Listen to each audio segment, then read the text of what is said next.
Welcome to Human Parallax, where ordinary eyes see the extraordinary. If you woke up with alien powers tomorrow, what's the first human thing you'd do? It all started like this. I learned silence before language, not because I was weak, but because the world was louder than any child should interrupt. The balcony outside my chambers overlooked the lower city, where movement never stopped. Merchants argued, guards marched, engines hummed, and banners snapped in the wind. I stood barefoot against the cold stone, small hands resting on the rail, watching patterns form and break. "Prince Athel," servant Kieran said behind me, careful not to startle me. "You'll catch the chill." "I want to see how long the street stays angry," I replied. He hesitated. "Angry?" "Yes. Before it forgets." Kieran glanced below, then back at me. "You notice strange things for a child." "I notice things that don't want to be noticed," I said. He said nothing after that. He only draped a cloak over my shoulders and stood beside me. I did not thank him. He did not expect it. Even then, I understood that some truths did not require speech. The council chamber was built to amplify authority. My father's voice never needed help, but the stone carried it anyway. "We will not delay," King Draven declared. "Delay invites fracture." Advisors shifted. Armor plates whispered. No one interrupted. Across the table, my mother sat still. Queen Seren did not raise her voice. She raised her eyes. "Strength does not vanish when it pauses," she said. "It sharpens." My father turned toward her. "And hesitation?" She met his gaze evenly. "Is only weakness when fear chooses it." Silence followed. Heavy. Intentional. I watched them both and understood something vital. Power could command, but restraint could guide. My father ruled through certainty. My mother ruled through patience. Between them, I learned that leadership was not volume. It was balance. No one explained duty to me. It was performed. I watched my father leave before sunrise and return long after the city dimmed. I watched my mother listen to servants as carefully as generals. I watched decisions made without ceremony and consequences accepted without excuse. "We lose one ship if we advance now," Advisor Liz said during one briefing. "And 3 if we wait," my father replied. Liz nodded. "Correct." "Then we advance," King Draven said. I asked quietly, "Why not retreat?" My father looked at me. "Because retreat teaches the wrong lesson."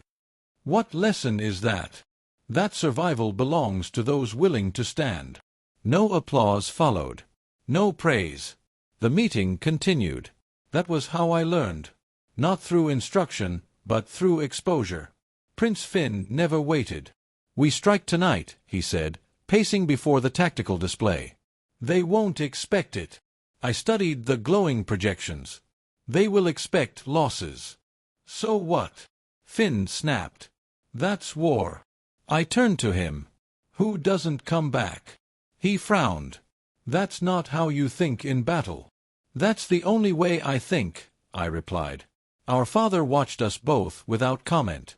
Later, when the room emptied, he placed a hand on Finn's shoulder. "Boldness inspires loyalty," he said. He did not touch me. I realized then that some leaders were forged in fire, and others in aftermath. I belonged to the latter. After the briefing, I found Kieran scrubbing blood from the stone steps near the medical wing. "It isn't your responsibility," I said. "It became mine," he answered without stopping. I watched him work. "Does it trouble you?" He paused, then said, "Only if no one remembers why it's there." That night, he brought me tea. It was bitter and too hot. "You won't like it," he said. I drank anyway. "It reminds me I'm awake." He smiled. Just slightly. From him, I learned that humanity was not defined by titles, but by what people chose to carry when no one ordered them to. I returned to the balcony after nightfall. The city pulsed with light and exhaustion. Somewhere below, grief and resolve shared the same streets. I felt it then. Humans were neither gentle nor cruel by nature. They were adaptable, dangerous, enduring. My father joined me. "You've been quiet today." "I'm learning," I said. He nodded once. "Good.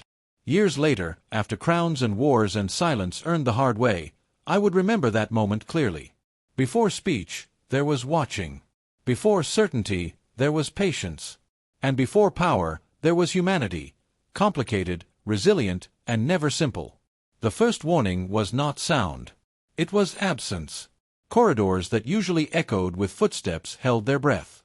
Servants paused mid-motion. Even the air felt restrained, as if the palace itself sensed what was coming and chose silence over panic. I stopped walking. Kiran looked at me. "Do you feel that?" "Yes," I said. Something decided. A distant vibration trembled through the floor. Not impact, movement. Purposeful. Then the alarms began. Not shrill. Controlled. Measured. I realized then that danger did not always arrive screaming. Sometimes it waited until everyone was listening. The council chamber filled quickly.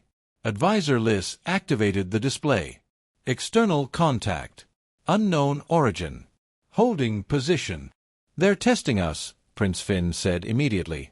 "We should respond now." Voices overlapped. Strategies collided. I watched faces instead of screens. Hands clenched. Breathing shortened. Even confidence bent under pressure. "Delay costs us leverage," Finn insisted. "And haste costs us lives," Liss replied. Fear did not silence anyone. It sharpened them. I understood something critical in that moment. Stress did not create new instincts. It revealed existing ones. King Draven raised a hand. The room obeyed. "We are not choosing speed," he said. "We are choosing consequence." Liss turned toward him. "Your Majesty, caution preserves strength." My father nodded. "And conviction preserves meaning." He looked at the projection, then away from it. "If we act safely, we survive," he continued. "If we act rightly, others survive." The room tightened. Finn stared at him. "That's not how wars are won." Draven met his gaze. "It's how they're survived." For the first time, I saw hesitation in my father. Not fear, but weight. Liss spoke again, quieter now. "We can minimize losses if—" "How many?" my father asked. Liss hesitated. "Hundreds. Possibly more." Silence followed. Not refusal. Not outrage. Calculation. I counted the pauses. The breath before answers. The way no one rushed to speak. Numbers filled the room, but meaning lived between them. I realized then that leadership was not about choosing outcomes. It was about choosing which losses you could carry. The final decision was not dramatic. No raised voices. No heroic speeches. My father issued the order. We hold position. We shield evacuation corridors. We absorb first contact. Finn slammed a fist into the table. That makes us vulnerable. Yes, Draven replied. It does. Liss exhaled slowly. This will cost us.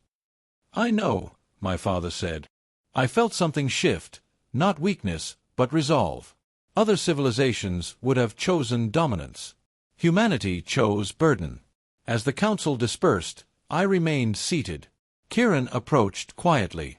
Should I prepare your chambers? No, I said. I want to watch. He nodded without question. I stood at the viewport as distant lights moved into formation. Waiting. Not striking. Enduring. In that stillness, I understood something fundamental. Humanity was not impulsive. It was patient under pressure. And patience, I learned, was its most dangerous strength. I had been taught that crisis bred disorder. Yet what I witnessed was not chaos, but repetition, decisions resurfacing with a precision that unsettled me. The palace moved under pressure, but never blindly. Guards rotated without command. Messengers arrived before they were summoned. The kingdom did not panic, it adjusted. This response mirrors the last 3 incidents, Advisor Liss said, fingers tracing projections only he could see. King Draven nodded once. Then we proceed the same way. No debate. No hesitation. I stood near the chamber wall, silent, watching adults repeat choices that logic beyond our world would have rejected. Outsiders would have called it irrational. I saw something else, habit shaped by survival. Queen Seren's voice was calm. The people will adapt. They always do. Finn whispered to me, "How do they stay so certain?" I did not answer. Because certainty was not what I saw. I saw trust, in process, in memory, in lessons earned through loss. Humanity did not improvise under pressure. It remembered. That realization frightened me more than chaos ever could. The next council session stripped away ceremony. Titles meant nothing when time became currency. "We have 6 hours," Advisor Liss said. "After that, supply lines fail." King Draven leaned forward. "Then evacuate the outer districts." Queen Seren's gaze sharpened. "That leaves the inner wards exposed." Draven did not look at her. "It buys time." Finn clenched his fists. "And costs dignity." My father finally met his eyes. "Dignity cannot bury the dead." The room fell silent. I felt something shift inside me. Humans did not glorify survival, they calculated it. Honor was flexible. Comfort expendable. Tradition negotiable. "Proceed," Draven ordered. As attendants rushed out, Finn turned away in anger. I remained still. I was beginning to understand that humanity did not cling to ideals during storms. It set them aside, and survived to reclaim them later. Finn cornered my father before the chamber doors closed. "There's another way," he said. "A show of strength." Advisor Liss shook his head. "It would provoke retaliation." "That's fear talking," Finn snapped. King Draven placed a hand on Finn's shoulder. "No. That is memory." Finn looked at me then, seeking agreement. I gave none. Courage, I learned, was loud. Cost was quiet. Later, I watched soldiers prepare for a retreat no one would praise. Finn called it weakness. I saw exhaustion etched into faces that still moved forward. "Would you have done the same?" Finn asked me. I paused. "I don't know yet." That answer haunted me longer than any accusation. Names were read. Not aloud, only marked. A unit failed to return. "There will be no announcement," Queen Seren said softly. "The city cannot afford grief today." Servant Kieran bowed. "I will see the families are cared for." That was all. No banners lowered. No silence demanded. Work continued. I wanted to scream. To ask how loss could be absorbed so quietly. Kieran caught my expression. "Grief does not leave us," he said. "It waits." Humanity did not deny pain. It postponed it. That restraint unsettled me more than mourning ever could. Calculations failed to comfort Liss now. "If projections hold," he said, voice thin, "we lose another sector." "And if they don't?" King Draven asked. Liss hesitated. "Then we lose people." Silence stretched. Queen Seren spoke. "What do you recommend?" Liss exhaled. "I recommend delay." The word felt heavy. For the first time, numbers did not protect him. Certainty fractured. Humanity's strength, its reason, was cracking under moral weight. I saw it then. Intelligence alone was not enough. Doubt was not weakness. It was the price of choosing lives over outcomes. In a corridor reeking of metal and sweat, a guard laughed. "Guess the universe still hates us," he said. Another replied, "At least it's consistent." Laughter followed, brief, defiant. Finn shook his head. "How can they joke?" Kieran smiled faintly. "Because fear listens. Humor doesn't let it speak." I memorized that. Humanity mocked despair, not because it was brave, but because it refused surrender. Orders came. Volunteers stepped forward before they were named. "I'll stay," one said. "My family's already gone."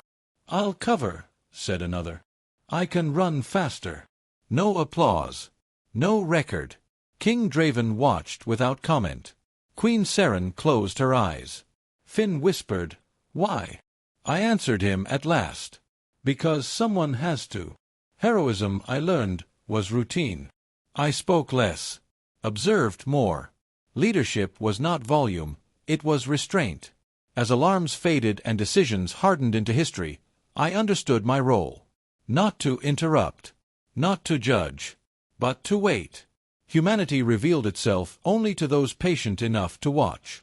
And so I did. The command chamber did not erupt into chaos the way stories later claimed. It grew quiet. Not the calm of control, but the kind of silence that arrives when everyone understands a line has been crossed and there is no map beyond it. I stood behind my father's chair, hands clasped, saying nothing. I had learned by then that humans spoke most honestly when they were about to do something unforgivable. "This violates every treaty," Advisor Liss said, his voice thin but precise. "Every projection assumes compliance. We will be alone." King Draven did not look at him. His eyes were fixed on the tactical display, where safe options had already faded. "Then the rules were never meant to save us," my father replied. I felt it then. This was not strategy. This was humanity stepping into uncertainty with open eyes. No one promised we would live. That was the part that struck me most. The plan did not end in celebration. It ended in probability charts that refused to rise above acceptable loss. "We might hold the line," Liss said carefully. "But survival is not guaranteed." Prince Finn leaned forward, jaw tight. "Then we stop asking for guarantees." Queen Seren turned to him. "You speak as if courage feeds the dead." Finn did not look away. "It protects the living." I watched them choose victory without the comfort of survival. Not because they believed they would win, but because losing slowly felt worse than risking everything at once. My father closed his eyes before he spoke. That is how I remember it, not the words, but the pause before them. The breath of a man about to carry weight that would never lift. "Execute the maneuver," King Draven said. Liss stiffened.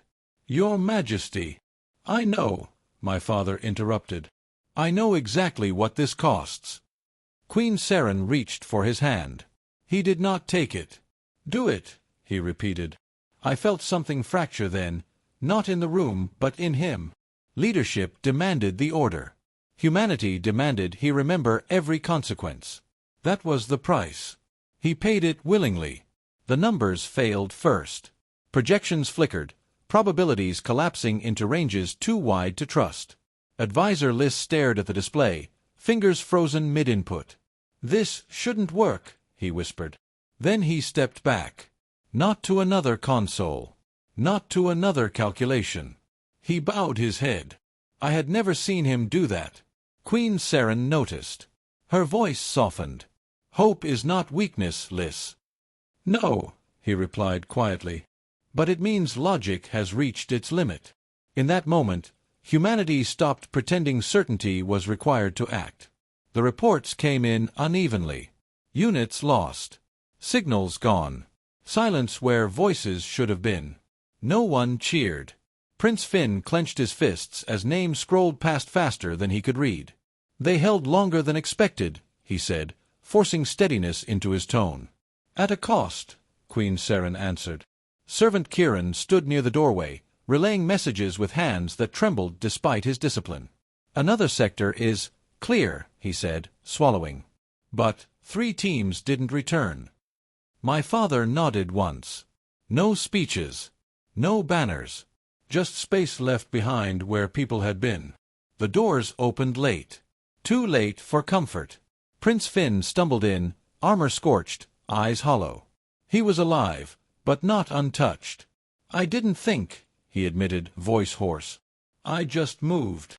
King Draven stepped forward. "And you came back." Finn shook his head. "Some didn't." Silence wrapped around us again, heavier than before. I realized then that survival does not always return what it takes. Sometimes it only leaves proof. Fear came later. In that moment, I felt awe. Not at the destruction, but at the refusal to surrender identity under pressure. Humans did not become something else to survive. They became more themselves. They chose sacrifice without romance, courage without pride. I understood then why silence had taught me more than words ever could. The chamber emptied slowly. My father remained seated, staring at nothing. Queen Seren rested a hand on his shoulder at last. He did not resist. Advisor Liss exhaled like a man released from drowning. I stood alone, absorbing it all. Strength, I learned, was not volume. It was endurance. The ability to act without certainty, to accept loss without applause, and to carry memory forward instead of burying it. In that silence, humanity did not win. It endured. And that, I would later understand, was far more dangerous. The final ceasefire did not arrive with cheers. It arrived with exhaustion. The kind that settles into bones and refuses to leave. The last hostile signal has withdrawn, Advisor Liss announced quietly. No one responded at first. King Draven remained standing, hands resting on the table, eyes unfocused. Queen Seren exhaled slowly, as if she had been holding her breath for days. I felt the silence press down harder than any alarm ever had. The war was over, but the decisions we had made were still alive, heavy and unmovable. "We survived," Prince Finn said at last, uncertain. "Yes," my father replied, voice low. "And we will remember how." Victory did not lift the weight. It revealed it. The diplomatic chamber felt different after that. Representatives leaned back when humans spoke. Their words were polite, respectful, and measured. "Your methods," one envoy said carefully, "were unexpected." King Draven inclined his head. "So were the circumstances."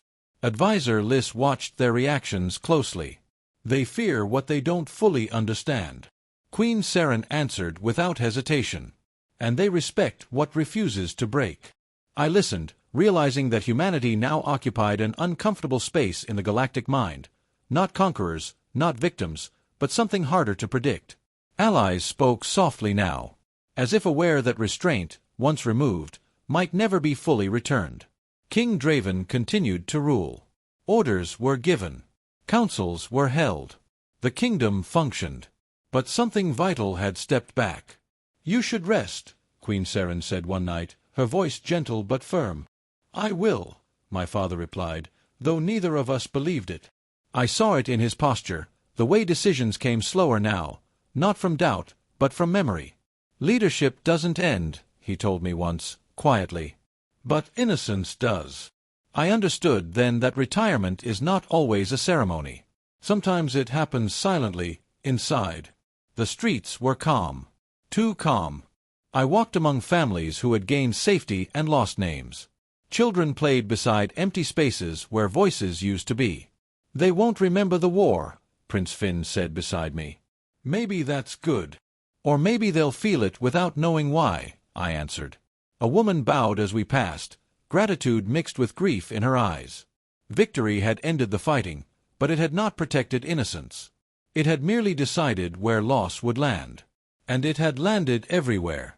I returned to the chamber later that night. Servant Kieran was already there, wiping dried stains from the floor with steady hands. "You don't have to," I said.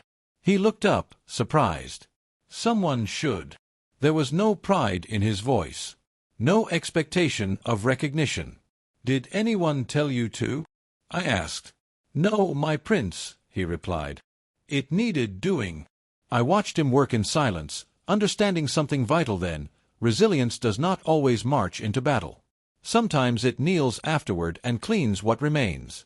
That night, I stood alone on the balcony again. The stars looked unchanged. Indifferent. I thought of my father, still ruling. Of Finn, carrying what he could not leave behind. Of Liss, whose certainty had fractured and reformed. Of Kieran, whose quiet labor held the kingdom together. Survival, I realized, was not about ideals surviving untouched. It was about people enduring their own decisions. About carrying weight without collapsing under it. About choosing others, again and again, even when no one applauds. I did not speak. I did not need to. By then, silence had taught me enough to know what kind of leader humanity creates, and why it never survives the same way twice. I stand alone on the balcony again. The stone beneath my hands is older than my crown ever was. The stars above me feel closer now, not because they moved, but because I did. Below, the kingdom breathes quietly. No alarms. No councils waiting to be summoned. King Draven once stood where I stand now. Queen Seren once watched the same sky, measuring futures she never spoke aloud. "You still come here," Prince Finn says behind me. Yes, I answer. Some habits outlive titles. I watch the stars the way I once watched my family, silently, carefully, learning from what is not said. The throne taught me how to command. Silence taught me when not to. Do you miss ruling? Finn asks. I consider the question longer than courtesy requires. I miss listening without consequence, I finally say. Leadership taught me how words move people. Silence taught me how people move without them. Advisor Liss once warned me, indecision can be fatal. He was right. But so is haste. In silence, I learned patience was not weakness. It was restraint sharpened into survival. No crown ever taught me that. History will write of strategies, battles, and outcomes. It will not write of Kieran's hands scrubbing blood from stone. It will not write of Queen Seren's quiet nod when sacrifice was chosen without ceremony.